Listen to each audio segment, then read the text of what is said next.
Nessa aula vamos estudar sobre o Taylorismo e o Fordismo, dois sistemas produtivos que ambos tinham como objetivo acelerar o modo de produção, tornando mais eficiente e mais lucrativo para o capitalista. Ao longo do tempo, a produção industrial teve grande desenvolvimento, desde dos primórdios da humanidade, em que a produção era feita de forma manual, através do artesanato, até os dias atuais, com a produção mecanizada e robotizada, toda feita por programação de computadores e máquinas fazendo o trabalho dos seres humanos. Para entender como se dá a produção no capitalismo, é necessário compreender as grandes transformações produtivas que se deram ao longo do tempo. E, para isso, precisamos responder a dois questionamentos. O primeiro, por que é sempre necessário desenvolver a produção na indústria? Então, por que a indústria sempre desenvolve e sempre aperfeiçoa seu modo de produção e a tecnologia empregada nos seus produtos? E segundo, por que a produção sempre precisa crescer e avançar em termos tecnológicos? Porque desejo do capitalista e dos proprietários dos meios de produção aumentar a sua produção, produzir cada vez mais e introduzir tecnologias cada vez mais modernas. Para responder essas perguntas, temos que analisar a evolução das relações de trabalho e de produção ao longo do tempo. Marx, com o conceito de mais-valia, demonstrou uma desigualdade estrutural em que o trabalhador recebe por uma parcela do seu trabalho e o excedente do valor desse trabalho, que Marx chamou de mais-valia, ficava com o capitalista, que é o lucro gerado pelo processo produtivo. O trabalhador se submete a uma relação na qual o seu trabalho é explorado de forma cada vez mais intensa, justamente porque ele precisa trabalhar e não tem conhecimento de toda a etapa da produção e também não possui os meios de produção. Então ele precisa se submeter a essa forma de exploração do trabalho em que o capitalista paga apenas uma parte do processo. Muitas mudanças ocorreram no modo produtivo e também na relação de produtividade entre trabalhador e produto e trabalhador e fábrica. Alguns desses modos de produção, como a produção artesanal, que perdurou durante a Idade Antiga e a Idade Média, em que o artesão era dono e tinha conhecimento de todos os modos de produção, desde a coleta da matéria-prima até o produto final acabado. A produção manufatureira nos séculos XVI e XVII, onde os artesãos se especializavam em apenas uma etapa produtiva do artesanato ainda, com ferramentas manuais, e o trabalho era dividido. Já havia aí a divisão do trabalho, mas ainda de forma manual. Com a introdução da maquinaria no século XVIII, a produção aumentou exponencialmente e também a oferta de produtos a preço mais baratos, além de produzir também mais alimentos e possibilitar o crescimento populacional desde o século XVIII. A utilização de formas gerenciais de Taylor no início do século XX deu uma reviravolta no modo de administrar as fábricas e empresas. E a introdução de modo de produção fordista, aliado com a gerência taylorista, deu um impulso no modo de produção de automóveis no início do século XX. A utilização de modo de produção toyotista dos anos 60 e 70 revolucionou a forma de armazenar e demandar os produtos para os clientes. A transformação industrial tem como objetivo principalmente aumentar os lucros capitalistas, esse é o objetivo primordial do capitalismo, aumentar a produtividade. Aumentando a produtividade, consequentemente, vai aumentar o lucro e poder distribuir o produto para mais pessoas, visto que vai produzir mais. Controlar o coletivo de trabalhadores, já que os trabalhadores são pessoas e como pessoas tendem a dar problemas, como greves, como reivindicações, e o objetivo do capitalista e das transformações industriais era justamente também controlar o coletivo de trabalhadores, introduzir novas tecnologias cada vez mais modernas para melhorar o produto e também melhorar a produção. A introdução dessas tecnologias atende ao interesse de empresas e das indústrias, não apenas o interesse do consumidor, como smartphones cada vez mais modernos ou videogames com tecnologia e memórias maiores. O objetivo não é apenas favorecer o consumidor, mas principalmente vender mais, substituir o produto antigo pelo produto novo e, consequentemente, abarcar uma maior quantidade de vendas nas empresas e indústrias. Antes da primeira Revolução Industrial, a produção era controlada pelos trabalhadores, visto que eles tinham conhecimento de todas as etapas da produção. A partir da Revolução Industrial, a produção passou a ser mais controlada pelo capitalista e o trabalhador perdeu esse contato com o produto final.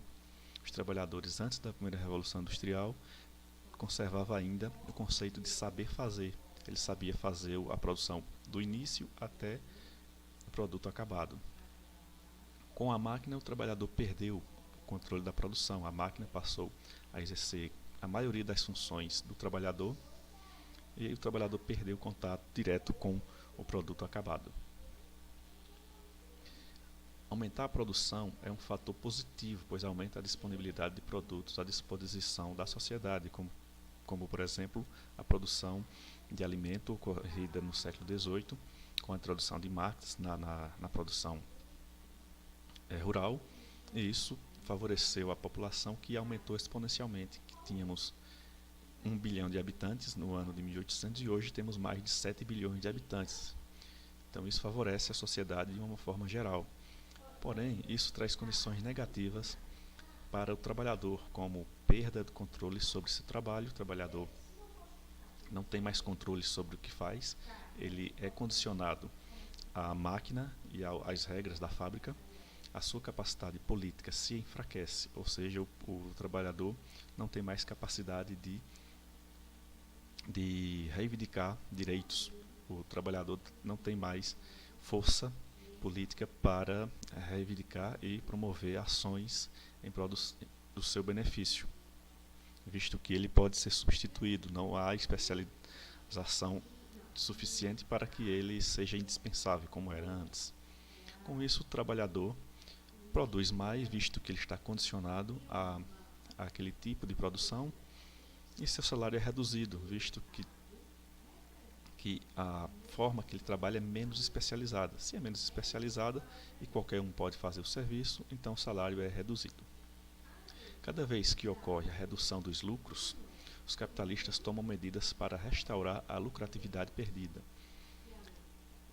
Em um sistema que depende do mercado, é comum haver crises financeiras e crises de produção, ao qual leva à redução dos lucros dos capitalistas, e com isso, devido a isso, há a necessidade de criar formas e fórmulas e medidas para restaurar essa lucratividade que foi perdida durante essas crises.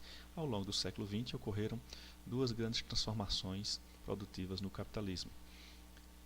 A primeira delas foi o Taylorismo juntamente com o Fordismo, que eram aliados e surgiram ao mesmo tempo, e a outra foi o Toyotismo, já na década de 60 e 70. O Taylorismo foi desenvolvido por Frederick Taylor, que morreu em 1915. Ele foi precursor da administração científica, a qual fazia um estudo do modo que era produzido determinado bem o produto, e a partir daí criado técnicas para melhorar e ampliar a produção daquele bem e melhorar significativamente o ritmo de trabalho. Quem desejar cursar administração na faculdade vai estudar profundamente as ideias de Taylor. Ele também desenvolveu o conceito de tempos e movimentos, que é o aperfeiçoamento do movimento realizado para executar o trabalho, otimizando o seu tempo, tornando o tempo mais curto e movimentos mais eficientes. Taylor notou que os trabalhadores levavam muito tempo para executar determinada tarefa. Então, observando isso, ele começou a pensar em modos de fazer esse trabalhador trabalhar mais com movimentos simples, porém eficientes, diminuindo o tempo de produção. Para acelerar a produção, Taylor desenvolveu um sistema que define ao operário um conjunto de tarefas. Essas tarefas eram definidas de forma a parcelar e controlar todo tipo de movimento feito dentro daquele modo produtivo. As tarefas tinham ritmo e padrões, elas eram padronizadas e ritmizadas, elas não podiam perder aquele compasso e todos tinham uma mesma formulação. E eram contínuas e repetitivas, elas não paravam e eram continuadamente exercidas durante o período de trabalho.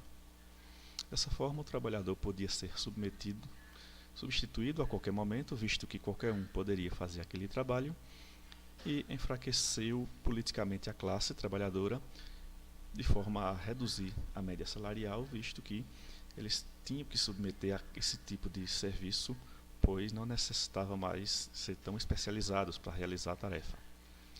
Aqui temos a imagem do Taylorismo, em que vários homens fazendo uma corrente bem grande.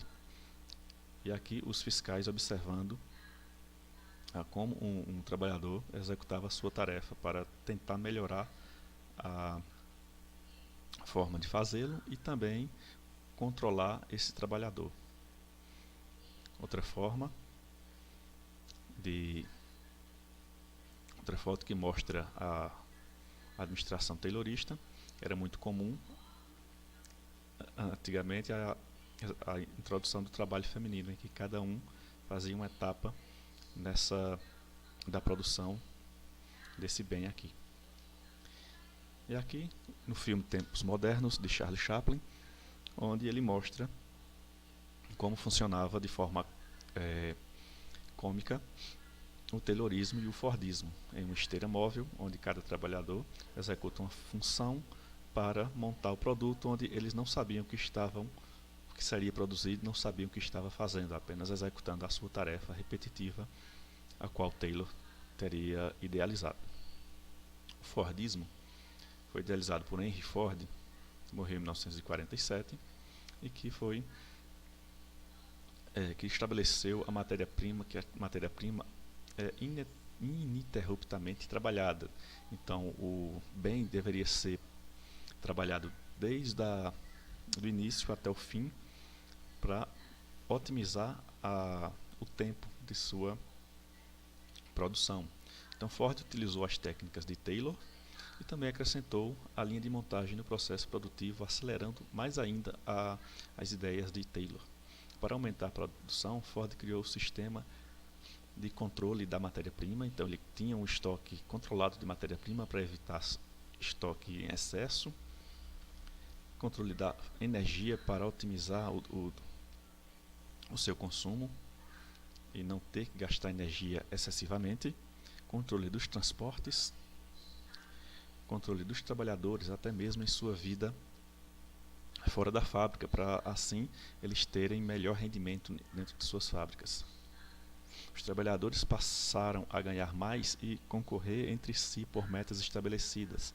Aqueles que atingissem as metas recebiam um adicional ao seu salário.